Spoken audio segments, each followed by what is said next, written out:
Ladies and gentlemen, hi there. I really truly thought that I was not going to get to where I wanted to get on this tour this morning, because not just that vehicle was going up the hill super slowly, but I was stuck behind, or stuck from a train when I was turning right coming into town. It was just kind of funny. So I just want to see who's here. There we go. Maybe you could send me a quick message and just tell me if you're hearing me okay.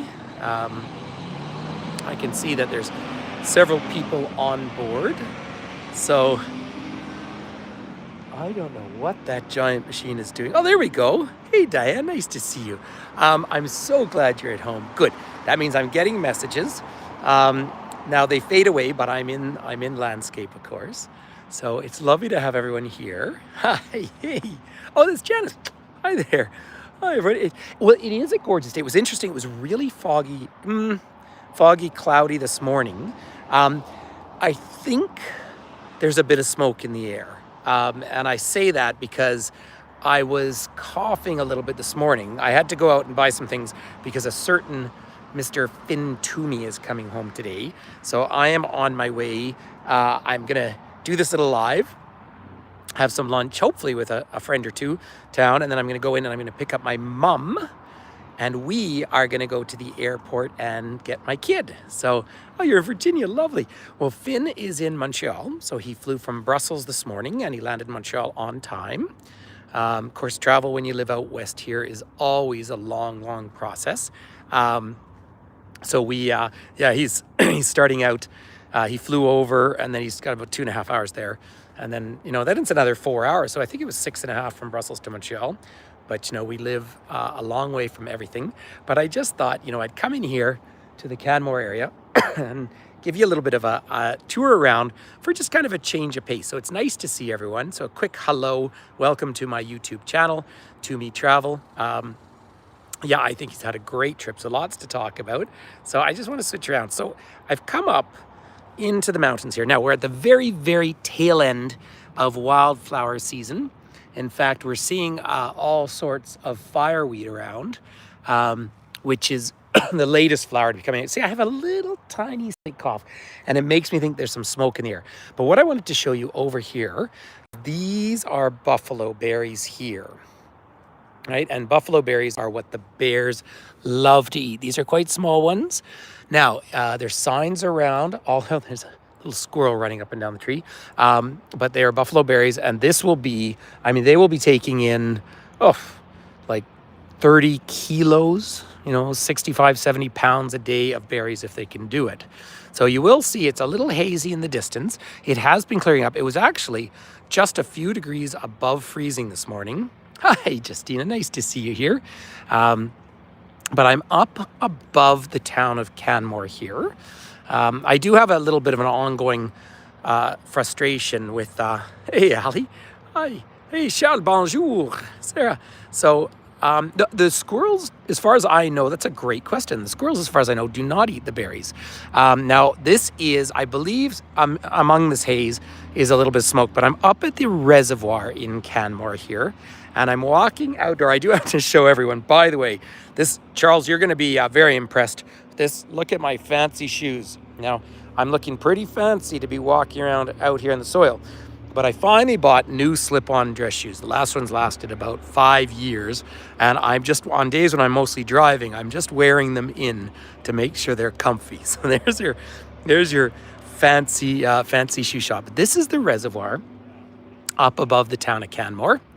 Now, when my friends from Louisiana come back, I'll take you up there. So I did want to give everyone an update as well about Jasper. The ice fields reopened tomorrow. So they just made an announcement. In fact, our friend Pam put that out on her Facebook page. Now, there was some suggestion it wouldn't be till the end of the month, but they've just reopened that section. I believe they're going to let some commercial traffic through the highway past Jasper, but nobody's allowed into the town. They're going to be taking some bus tours for people from Jasper so they can go in and see. I know that that's a very emotional thing. And in fact, because my friend Charles is here, we stayed at the Mount Robson Hotel. That burnt down. And that neighborhood around there. So I do know people personally who have lost their homes.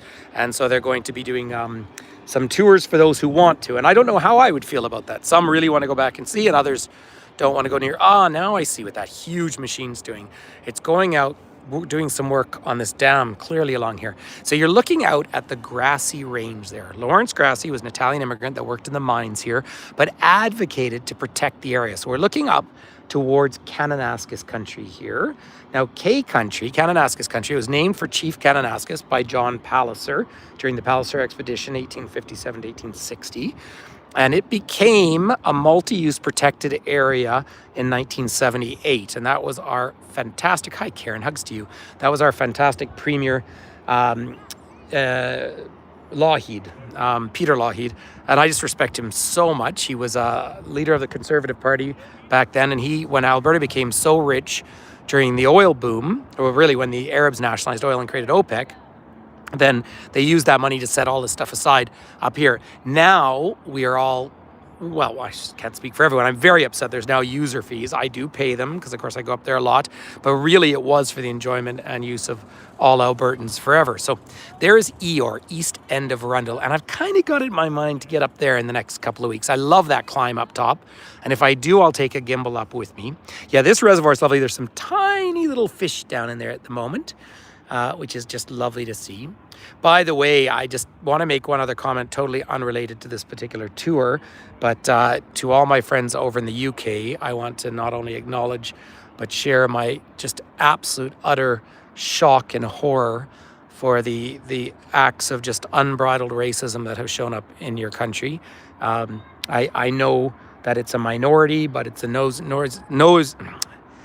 noisy minority that have just been stirring this up for decades, and it's awful, and I'm glad people are standing up against it. But this is the fear and the danger of populism and spreading just hate. So anyway, that's just a side note there. I hope it doesn't come over here to us because I love our diversity. So you see those colored balls that are up on the wires there? That's the high water mark here. That's not true. But we put those there for two reasons. One, for helicopters to know where power wires are. And secondly, if the wires ever come down, they float. So, well, you're welcome. I've been in contact with a lot of friends in the London area particularly. It's just shocking. And the fact that kind of racism can get that out of hand. That picture I put up on my personal Facebook today where one very wealthy person has all but one cookie and then tells the working person to watch out for the immigrant because they're going to steal their cookie, right? Anyway, that's that note. But I'm up. Hey, thanks, Anne. Hi, Anne. Nice to see you here. Lovely to have you here. So lots of berries are coming out. And we are in the land, of course, the Stoney Nakoda First Nation. As I was driving out of Banff this morning, I noticed in an area that I can't get to, but I noticed a teepee. And then I saw there was a sign saying Nakota family get together or something. So it's something to do with the first peoples of this land. But so cool to see this. But we're at the Buffalo Berry. So that lovely reservoir is just so beautiful. People paddle out there. The water's cold, but of course I like swimming in cold water. Next week, incidentally, some friends are going to be over in the Invermere area. My friend Pam has done lots of tours over there. And they have one of those boats that creates a wave where you can surf on the back of it. So I'll definitely go out at some point when Finn can spare a day. And we'll go out and do some surfing with them. By the way, the view up in the distance between those peaks. So it's Halling Peak on the left and east end of Rundle on the right. But in the middle, I believe I can zoom. Yeah, right there. The rock in the distance out there is actually coral reef. Now it's 380 million years old, but hi Michelle. That is coral reef out there, and that is a great place for rock climbing, which is great fun up at the Grassy Lakes. And I have done a couple of tours up there, but right now the parking at the Grassy Lakes, if you don't go first thing in the morning, you just won't get any parking. So that's pretty stunning. Now for all of you who come from warm places, I got to show you a couple of cool things. But we're over by the Canmore Nordic Centre Provincial Park, and I just thought it'd be fun to come up here. The views, the sky is cleared up way more than I thought it would be. I thought I'd be walking down by the river, and when I saw it was clear, I thought, no, I want to come up here and share it. So I'm up above the town of Canmore. There is Mount Lady Macdonald right there, named after Agnes MacDonald, second wife of the first Prime Minister of Canada. And there's, I believe that's an osprey way up in the distance. And then Mount Peakchi, which means soaring eagle. But I'm going to cut across the road here in my fancy new shoes. Oh, look at this, by the way, everyone. This is paintbrush. And this, if I have to pick a favorite, which I don't, but this flower it's the tail end, but we've just had such gorgeous paintbrushes here. Now check this out. See the little green? I won't pick the whole flower, but I pull this out right there. And then I turn it around. It's got a sweet taste, a little bit like honeysuckle. And that's why black bears particularly like the taste of that. And so they will go around eating the flowers before the berries come out. And I see them very specifically going after the paintbrush itself. So I just think that's a really cool thing. So this road is getting busier and busier.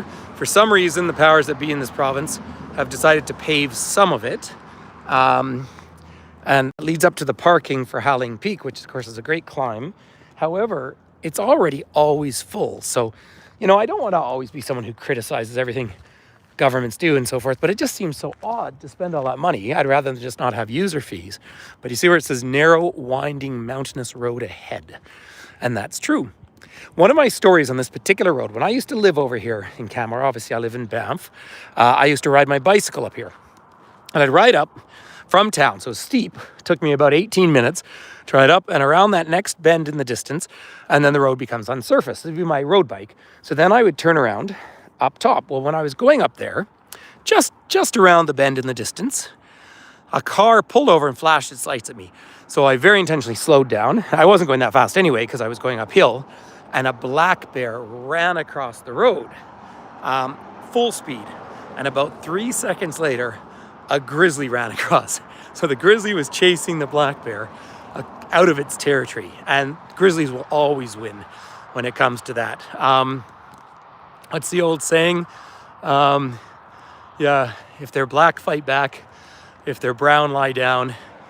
And if they're white, good night. That's the three types of bears. But, you know, a grizzly is closer in relation to a polar bear than it is to a black bear. So very different species. So I'm down in a parking lot because I don't know if my friend Robert is here, but he always likes parking lots. But I'm showing you these aspen trees up here. These are quite mature ones. But this is what I wanted to show all my friends who come from much warmer climates. You will see we are in the middle, well, not quite the middle of August, and some of these trees are changing color already. So June, July, winter. And this is not, because they can happen if they're stressed as well from a lack of water, but we actually are good, right? The lack of water is much more up in the Jasper area. All the rain we've had the last couple of days has been really good for us. But no, the trees are starting to change because we were just a few degrees above freezing this morning. Now the high today is about 18, which is about 70, call it 70. And then we're going to get warm again through the week, but we were happy with the rain. I just want to show you a really cool thing about this tree. So these aspen trees, if I rub that, see that? See my finger? That is SPF 10. So that was an early sunblock that you could have in this part of the world. So, and you think summer is not particularly long here, but this sort of sky, there's really no filter from the sun. And so the risk of burning here is higher than for those of you who live in much hotter, more humid places. So that's just kind of an interesting little survival technique. So as we make our way up here, you see the great big Canada flag. That is this particular, I'm not a huge fan of all the patriotism and stuff like that, but this one's kind of neat because when you're down in the valley, you can often see it, and you know the Nordic Center's up here. So this was the center built for cross country and biathlon in the 1988 Winter Olympic Games, and they're going through a big renovation down the way, which I want to show everyone. Is it pouring with rain over there?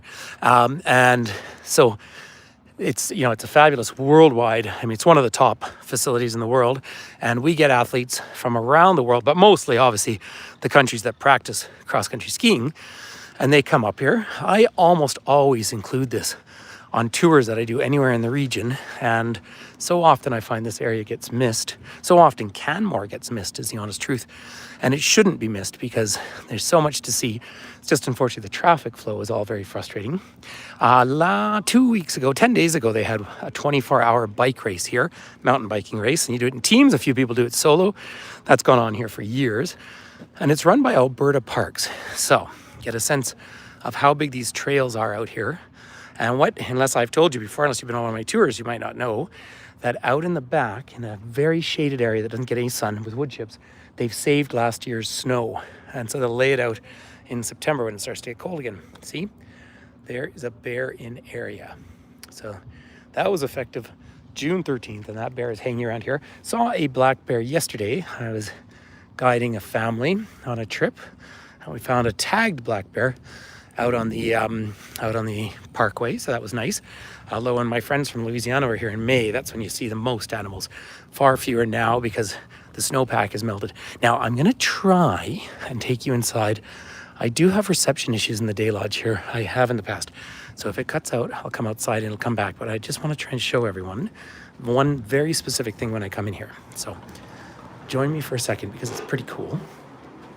Because over here, right here, is an Olympic gold medal. And that is Chandra Crawford from here in town. She won it in 2006 in Turin. She was 19. She now has 3 kids, and she runs a foundation called Fast and Female and supports female athletes in countries that don't tend to have a lot of support for female athletes. So that is really cool. And while I'm here, you ready for something else super cool? Right over here is a Paralympic gold medal from Pyeongchang. And this fellow, Brian McKeever, who trains here, and I think he might even be from here, is legally blind. He is such a fantastic cross-country skier that he actually qualified as an alternate for the national team, like non-Paralympic, and a super person. Just everything about him is great. And his brother helps him out, gives him directions, but he obviously has been training so long. Let me try and walk through here if I can. And like I say, if it cuts out, I'll have to go outside. Yeah, it's just so neat to see. But this goes back as a little bit of memory from the Olympics here in Canmore and Calgary. So we have like a little history of skiing here. And see that ski, that one is from Finland, 120 years old. But there's a woman down here, Becky Scott, and she is famous. I've mentioned her before. But Becky Scott was the first athlete in the world to win bronze, silver, and gold at the same event at the same Olympics. Now, why was that? Because she won the bronze, and this was at Salt Lake City, and the 2 Russians that beat her both tested positive for drugs, so she was moved up to silver and gold. Now, why that is so, well, I mean, it's significant anyway. She was elected to be the athlete representative on the IOC. And it's because of the athletes here in Canmore, Alberta, and Canmore has per capita the most Olympic athletes of any community in the world. It's because of these athletes that the Russians are not participating, can't carry their flags because they cheat so much. So, you know, really significant thing, and kudos to her. So here's the sign for the Olympics right here, site of the Olympic Games. So this shows the routes that they would ski back then. And it was sure exciting. By the way, you think cross-country skiing would be kind of boring to watch, but they've made it now when they come into the stadium, they curve around it. Try and watch it sometime. They'll be doing 60 kilometers an hour. Now, say there's barren area, but also we live here in cougar country. So if you're living in cougar country, you do know what the last thing someone says before they're eaten by a cougar. Oh, look, a cat. they're up in the trees. You might remember I posted on social media last year that I found some cougar prints in the snow. And this is what they'll do. They'll actually bury their kills. So fascinating. So, and bear spray does work on cougars too. And it gives you all the things. But I want to wander down here. Now, what's kind of cool along here is these old flags are looking very faded. It's because these are the flags from the '88 Olympics. So, for example, just up ahead there is the East German flag. Of course, East Germany doesn't exist. We talk a lot about Olympics here because, of course, this is a training center. In fact, when Vancouver had the 2010 Olympics, I was convinced I'd go out there And instead, I spent the Olympics here in Canmore because basically the town closed down and they put up TV screens everywhere because we knew so many of the athletes. So it was just such a neat thing. I wish you could smell this area right now because it smells like summer. It's gorgeous. And there's the Bill Warren Training Center. There's even a Yugoslav flag down here. But I want to take you to the bottom where they're roller skiing. Now, roller skiing, these are Olympic athletes training or hopefuls. And I've told the same story so many times about this, but I like to say it. So many of you know, I mean, I'm obviously an expert downhill skier. And I can say that, like I've written a book about it and all that sort of thing. But I went one time to come and buy roller skis. I went into the local shop and I knew the fellow and I said, hey, I really want to pick up a pair of these roller skis. And the gentleman said to me, Patrick, are you an expert skier? And I said, yeah. He said, no, are you like an expert cross-country skier? And I said, oh, no, I can't claim that. He said, don't buy them. They're utterly terrifying. They have no brakes, and we have a lot of gravel on our road. So if you're into roller blading, you can always drag one foot behind you to slow down. But the roller skis, it's quite the process. You see them skiing around in the distance here, and the sign that we're going to walk up to here says high collision area. Whilst on some of the subjects that we're just going to mention, I did want to mention one other thing that shouldn't be controversial at all. Some crazy right-wing media tried to have a go at that Algerian boxer who has lived her entire life as a woman, has women genitalia, like is not a trans athlete. And I just mention that because it is awful how that poor woman has been so maligned, yet nobody ever talks about, the extra tall athlete in basketball or something like that. So anyway, that's just another thing. But roller skiers do not have brakes. So check this out. Multi-use is strongly discouraged. So they're saying, check this out. Isn't it just fabulous to watch? So these people are training. This person coming around here, hey, thank you, Sarah. This person coming around has a gun on his back. That is a gun for biathlon. Now, again, nobody walks around with guns here. You're not allowed to. But with biathlon, they're allowed to. They're 22s. I think if you're under 13, they don't ski with them.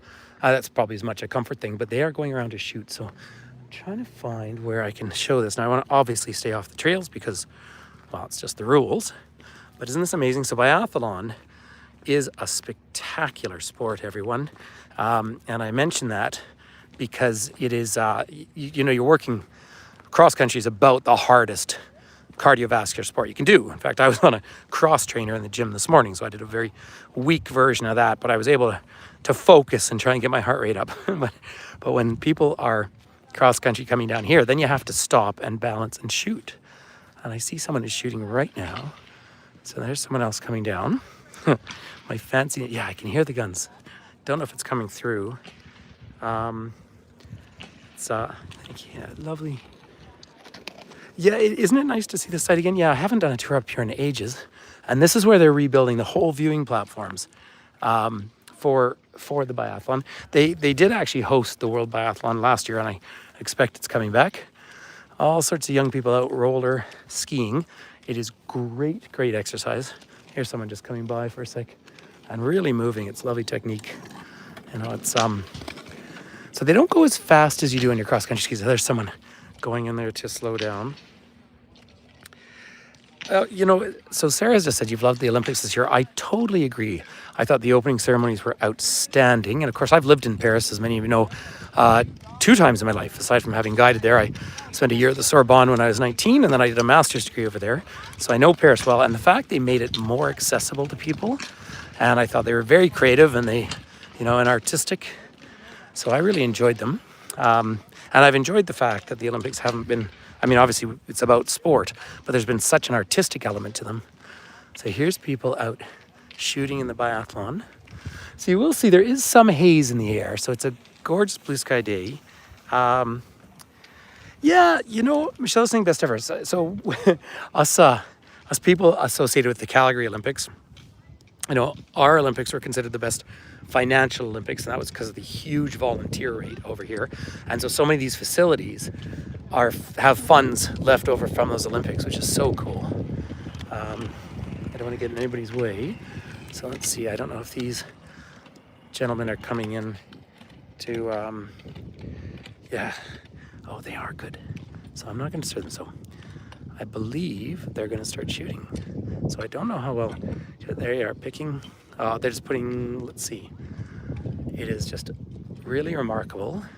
I have only shot guns a very few times in my life, but it's, yeah, number 28. So he's down on his knees, and of course, he still have his skis on the back. So he looks, oh no, laying down. Looked more like a hockey goaltender. So he's looking at 28, but I don't think he's actually shooting it. Oh yeah, okay, let's see. So what would happen in the real games is for every one you miss, you either have to do another loop. Oh, got it.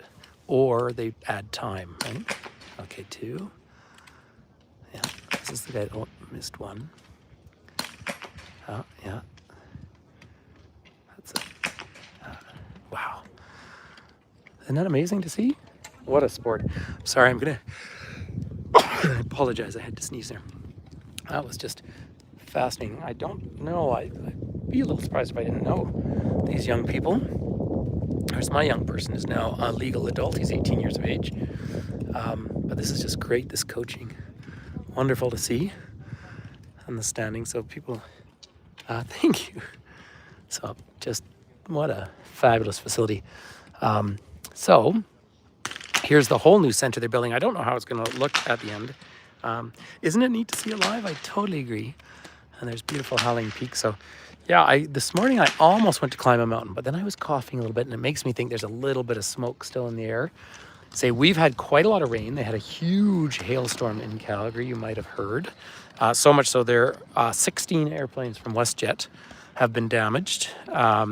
So it's just, we're just getting such extreme weather now, which is obviously extremely concerning. I think I'm gonna have to walk back the way I came. I don't think I can get around the back too easily there. So, but I did want to share this. It's very nice for everyone to contribute. I appreciate that. I'm going to try. Oh, you're very welcome. No, it is just fascinating to see. And this, you know, the thing about cross-country skiing as well is because you're using your upper body so much. See how that's how he's trying to brake a little bit. So because they don't have brakes, so it's a real thing to slow yourself down. You know, it's a real skill. But because you're pushing the upper body, of course, really works the cardio. And that's why, you know, I'm trying to get most of my cardio outside these days. Just whenever it's clear, I get out on the road bike. But I went into the gym this morning. But it's fun because then I can, you know, sit and watch things on YouTube or whatever. But and of course, we're all watching Olympics like mad here. Imagine when you live in a town that's full of Olympic athletes. That's a huge part of our conversations. Ça fait plaisir. Puis avec mon fils, on va vraiment jaser en français maintenant. So he was in Barcelona for a week, and obviously in Belgium, and he was in Bastogne, but he's hanging out with one of his friends from when he had done exchange there, who only speaks French. So I'll see if his accent has turned more Belgian when he comes home here. But he's been in Antwerp the last 2 days, which was a neat experience for him. Hey, thank you, Dan. He's been in Antwerp, which was fun, and he went to Chabad there. So, you know, in Antwerp, of course, is a very large Jewish population, particularly involved, I guess, with the diamond trade historically. So, but, and he hadn't spent time there previously, so he's done a bunch of neat things, and even caught up with my friend Richard when he was down in Barcelona. Richard, some of you have met on my live tours. I don't know where he is now, but he started a tour down there in Barcelona. So that was just great fun. So it's lovely to connect with everyone. I'm going to wander back, and I'm going to head down into town. I'm just going to confirm that some friends are around and go for some lunch, and then drive in and pick up my mum, because she's very, very excited to see her grandson. And it's the flag is starting to move. By the way, I always like to point out right here the Norwegian flag. I always mention that because that little country of 4 million people generally wins the most Olympic medals in the winter. I mean, incredible sporting nation, and a very low rate of cheating, you know. So I do want to thank everyone for your contributions. I know that I haven't been doing many virtual tours. You know, I sort of promised that I would stay home this summer. I came home on, I think it was June 22nd. I flew from Edinburgh through Toronto, And then I've been on tours. I've only had 2 or 3 days that I haven't been on tours, but I've been sleeping in my own bed, which has been really nice. And I have a little bit of time. Well, that's maybe not true. I might be going away for a couple of days, Monday, Tuesday, Wednesday, something like that. And then Finn is going to be moving into a rental place in the city because he starts university there in September. So I'll be helping him move. And then I'm heading over at the end of August back over to the UK. I'm actually, and I have a private trip that is London, York, and Edinburgh. So I'm actually flying. It was cheaper to get a flight back and forth to Edinburgh. But I'm going to meet this family, and they're lovely. I'm really excited about that trip. And then I come home, and 2 days later, I have a group of French Canadians for a trip from here to Vancouver. However, a tour in French. They're Canadians. But we were meant to have a night in Jasper, which obviously is not going to happen. So whatever the detour is, I will happily do that, because I really don't think, even by the second week of September, I don't think we'll be staying in any of the hotels in Jasper. And then I have a group of Welsh singers coming over for a week. And that same group, hi there, and that same group, next year I will be taking them to Prince Edward Island, Newfoundland, and Saint Pierre and Miquelon, which is it's going to be 100 of them. So that's very exciting. And then I'm going to be in Cape Cod for a week, and then I'm going to be in Japan. So all the travel starts up again, but it's been so nice to be home. Although that said, I always have to come back to the fact, here, I'm going to show you an Olympic cauldron. I have to come back to the fact, unfortunately, that we never did have smoke. One of my good friends sent me a chart from the city that proved the point that we've had more smoke in the last 10 years than we've had in the last 100. And this is, of course, our dramatically changing climate we have here. Let me see. Sorry, just seeing some of your comments. So the Welsh singers are here a couple of years ago, and I did a couple of virtual tours for them. I was away, and Finn took them on a walking tour. But yeah, so I will go up to their concerts, and they'll do one. So there's an Olympic cauldron, and when you have international events here, they'll light those flames. There's one at the University of Calgary, because that's where the Olympic Oval is and was. So I'll try and do another tour for everyone there. So I think we've already hit the 30 minutes, ladies and gentlemen. So I want to give you all a great big hug. I want to say, as always, peace and love, and particularly to our friends in the UK right now. I am obviously heartened by the people who've gone out to stand around and help protect the police and communities, both visible and invisible minorities, because of course always with these same racists, there's always the anti-Semitism as well that ties into that. So it's it's just a little bit of an unstable world at the moment, but I think maybe let's cross our fingers and hope it's the last gasp of air of this crazy, dangerous populism. Let's hope. But look at the haze in the distance. Sorry, it's been so long since I've done a live video. It's nice to share it with everyone. So please do continue to share and invite people. Oh, and of course, you've noticed that I did put up a post as well on the To Me Travel Facebook. I mean, you get these fake profiles copying me. It's now, we have 60,000 followers on that page now, so it's going to happen. So just don't answer messages from people pretending to be me, or fake profiles trying to say things about us. And there's that weird stuff. But I either pack it all up and give it all up, which just seems like a waste, or I just have to put up with that. And by the way, I think I have about 5 spots available in November for Costa Rica and Nicaragua. I've had to change that itinerary a bunch of times because of literal hotel space. But yesterday, the agent in Costa Rica told me that they did secure space in Tortuguero, which is the park that I really want to do. And I'm going to have a few extra days in Nicaragua on the Caribbean side, which I have not been to. So that's a place I've wanted to go. So keep that in mind, everyone. Otherwise, listen, thank you for your support and for your contributions and your friendship, and keep interacting in whatever way you can. And yes, I've been busier than I sort of expected to be, so that's why I haven't been online as much.